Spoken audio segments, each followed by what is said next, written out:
அல்லாஹை வணங்கக்கூடியவர்கள் ரப்பிடத்தில் மட்டும்தான் அங்கீகாரத்தை எதிர்பார்ப்பார்கள். அல்லாஹ் அவர்களை அங்கீகாரத்தோடு வைப்பான். சஹாபாக்களுடைய எந்த முகமாவது நமக்கு தெரியுமா? இமாம்களுடைய எந்த முகமாவது நமக்கு தெரியுமா? நல்ல அறிஞர்களுடைய, நல்ல இறைநேசர்களுடைய எந்த முகமாவது தெரியுமா? ஆனால் அவர்களுடைய பெயர்களை கேட்டால் ரலியல்லாஹு அன்ஹு, அல்லாஹ் அவர்களை பொருந்திக் கொள்ளட்டும் என்று சொல்கிறோமே, ஏன்?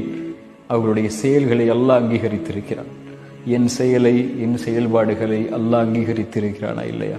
இதுதான் நான் கேட்டுக்கொள்ள வேண்டிய கேள்வி. ரப்பிடத்திலே நான் யார்? மனிதர்களிடத்திலே நான் யாராக வேண்டுமானாலும் இருக்கலாம்.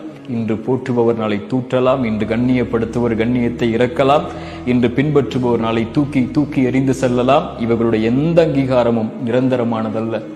என் ரப்புடைய அங்கீகாரம் மட்டும்தான் நிரந்தரமானது. என்னை படைத்தவனவன், அவனிடத்தில் மட்டும்தான் நான் திரும்பி செல்ல இருக்கிறேன். அவனிடத்தில் நான் யார்?